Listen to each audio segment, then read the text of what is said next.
10년 전 100만 원의 가치가 지금은 얼마일까요?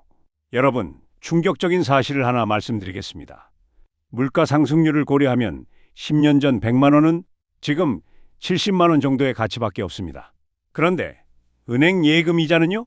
10년 동안 받은 이자를 다 합쳐도 물가 상승을 따라가지 못했습니다. 그럼 우리는 가만히 앉아서 돈을 잃고 있는 건가요? 네, 맞습니다. 예금만 믿고 있다면 말이죠.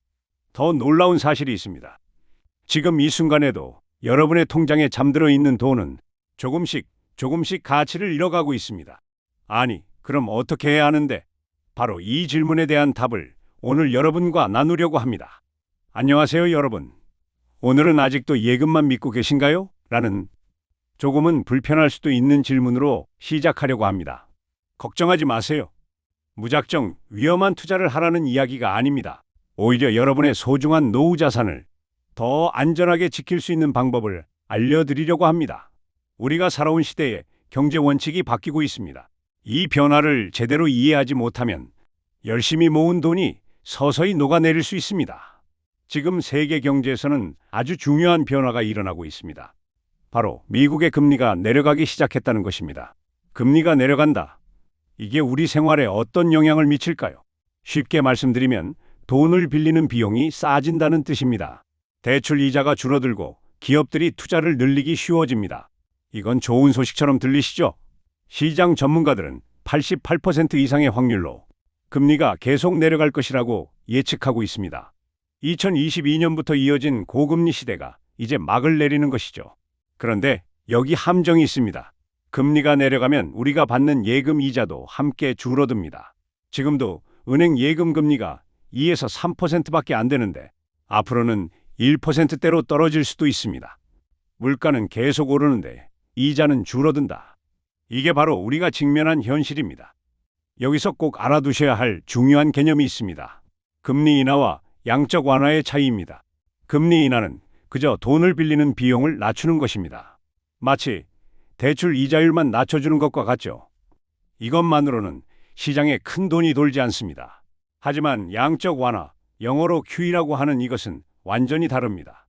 정부가 직접 돈을 찍어내서 시장에 뿌리는 것입니다. 코로나 때를 기억하시나요? 갑자기 주식이 폭등하고 부동산이 치솟았죠. 그때가 바로 정부가 대규모 양적 완화를 했던 시기입니다. 전문가들은 정상적인 상황이라면 2026년 중후반쯤 이런 양적 완화가 시작될 것으로 보고 있습니다. 하지만 만약 경제 위기가 온다면, 금융시장이 흔들리거나 대규모 실업이 발생한다면 정부는 즉시 돈을 풀 수밖에 없습니다. 이때가 바로 준비된 사람에게는 기회가 되는 시점입니다. 그래서 뭘 준비하라는 거야? 이제 그 이야기를 해보겠습니다. 여러분, 디지털 금이라고 불리는 비트코인을 아시나요? 비트코인? 그거 사기 아니야? 위험한 거잖아. 네, 많은 분들이 이렇게 생각하십니다. 저도 처음엔 그랬습니다. 하지만 이제 세상이 변했습니다. 미국 정부도 인정하고 있고 세계적인 기업들도 투자하고 있습니다. 미국 부통령 JD 벤스는 이렇게 말했습니다. 비트코인은 현대 디지털 시대에 가장 적합한 가치 저장 방식이다. 왜 비트코인을 디지털 금이라고 부를까요? 첫째, 절대적인 희소성이 있습니다. 전 세계에 딱 2,100만 개만 존재합니다. 정부가 마음대로 찍어낼 수 없습니다. 둘째, 보관과 이동이 쉽습니다. 금괴는 무겁고 보관이 어렵지만 비트코인은 스마트폰 하나로 관리할 수 있습니다. 셋째, 인플레이션을 이길 수 있습니다. 돈을 마구 찍어내도 비트코인은 늘어나지 않으니까요. 이미 전 세계 큰손들이 움직이고 있습니다. 왜 그들이 비트코인에 투자할까요? 미래를 준비하기 위해서입니다. 물론 비트코인 말고도 다른 디지털 자산들이 있습니다. 알트코인이라고 하는데 이건 좀 더 신중해야 합니다. 변동성이 크고 위험할 수 있거든요. 그래, 알겠는데 우리 나이에 그런 걸 어떻게 해? 바로 그 방법을 알려드리겠습니다. 시니어를 위한 3가지 황금 원칙이 있습니다. 첫 번째, 절대 무리하지 마세요. 전체 자산의 5에서 10%만 새로운 곳에 투자하세요. 90%는 여전히 안전한 곳에 두는 겁니다. 두 번째, 계란을 여러 바구니에 나누세요. 제가 권하는 포트폴리오는 이렇습니다. 예금과 채권 60%, 주식이나 펀드 25%, 부동산 10%, 디지털 자산 5%. 세 번째, 당장 쓸 돈으로는 절대 투자하지 마세요. 최소 2에서 3년은 묶어둘 수 있는 여유 자금으로만 하세요. 이렇게 하면 정말 안전한가요? 네, 이 비율을 지키면 큰 위험 없이 미래를 준비할 수 있습니다. 자, 이제 구체적으로 어떻게 시작할지 알려드리겠습니다. 1단계, 통장 정리부터 하세요. 지금 예금이 전체 자산의 몇인지 확인하세요. 80% 이상이라면 너무 높습니다. 2단계, 믿을 만한 곳에서 상담받으세요. 은행이나 증권사에서 무료 상담을 해줍니다. 시니어 전용 세미나도 많이 있습니다.